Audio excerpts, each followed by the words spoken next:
further ado, invite the amazing young man, Dan Morris, up. If you haven't met him, you're in for a treat. I shall say no more.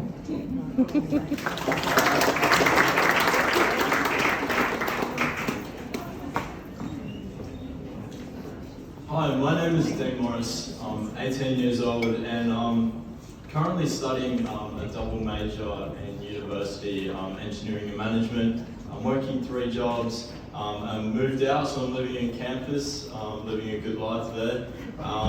And I've also founded a charity called GOSAC, Give Australians a Chance, about 8 years ago now, so when I was 10 years old. And I remember back to the day when it all started, and my mum ran into my room one morning and she said, "Dean, look at this." And it was an ad on a computer, and it was a picture of a dog in a small tight cage, and it said he was about to be euthanized that day. So my mum dragged me out of bed and she said, "Come on, we're going to save this dog." And we went all the way out to a country pound, absolutely in the middle of nowhere, and to see this dog and rescue him. And as a 10-year-old, I saw the conditions that these dogs were staying in, and they were in small tight cages, in brick buildings with no light, no fresh air, nothing. It was absolutely horrible. And as a 10-year-old, it had such a big impact on me. And I wanted to make a difference and improve their lives and give these guys a second chance. So at 10 years old, I thought, you know what can I do? So I saved up a bit of pocket money, and the first thing I did is I went there with some toys and some treats and gave them to the dogs at the shelter. And really from there I thought, you know, how can I go further with fundraising and raising awareness and making sure people know that there are animals out there that need a loving home. So I decided to create GOSAC, Give Australians a Chance. And since then I've been able to raise almost $1 million worth of donations.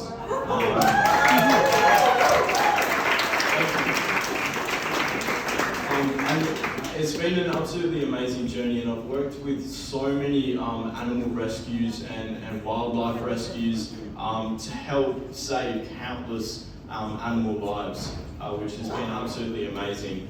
I work with all sorts of wildlife organisations, and especially during the recent, the last bushfires, I was contacted a lot for medical supplies and food as well.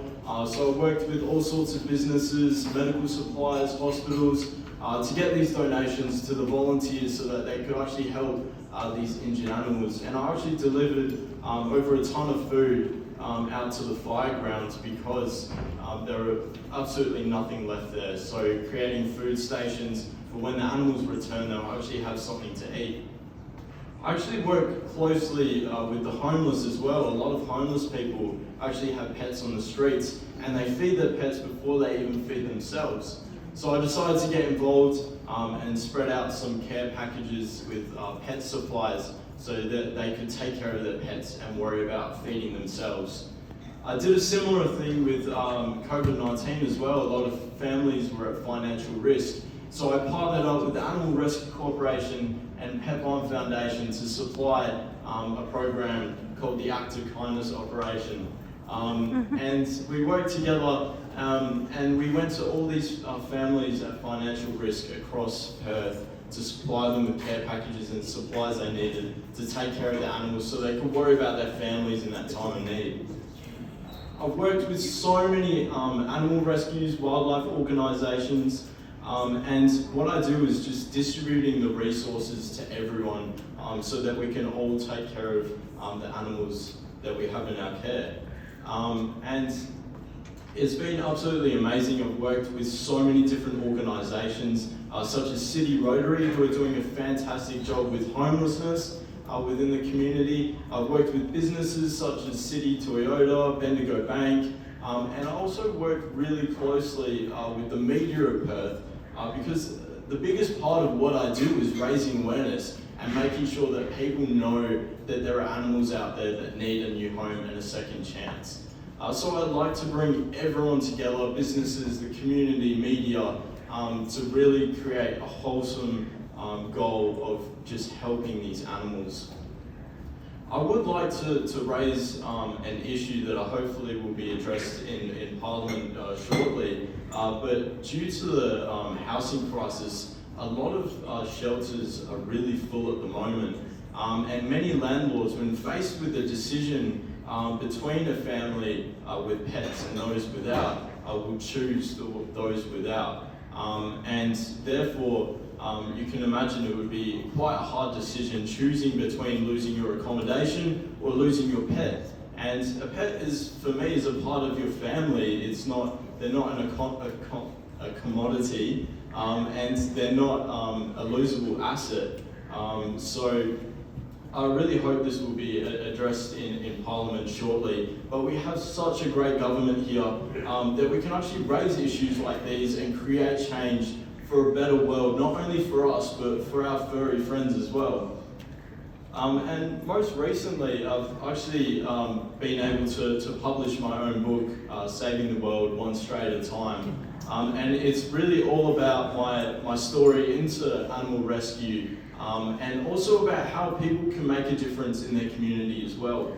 And I've been to so many schools all across WA, speaking to thousands of young people and students about animal welfare, and also how they can make a difference of their own as well. If they have an idea that they're passionate about, that gets them up in the morning, what they can do to actually make it a reality.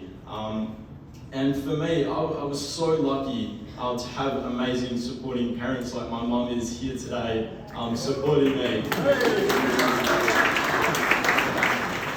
And just showing these young people that they have so many people around them that are willing to support them if they just ask for it. And I think it's such a big thing, because the youth are not only the future, they're actually the present as well. So leading to a better future and also creating a better present as well. A big part of animal rescue as well is creating a voice for these animals, because they don't have a voice, so we have to use ours to speak up for them. And so many people here in the room today have saved lives because we stand up for those who can't stand up for themselves. And to me, I think that's an absolute noble cause.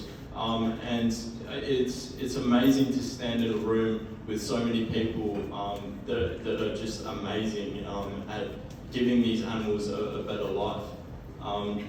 And it's great to give that recognition out to those people as well.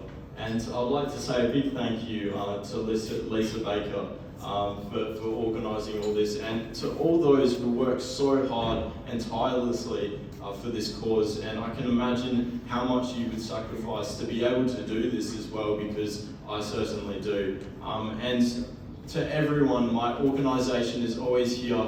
I always collect donations and supplies, so if you ever need anything, please come and approach me, message me, talk to me, because I would love to work together to save these animals. So thank you so much for your time, and thank you.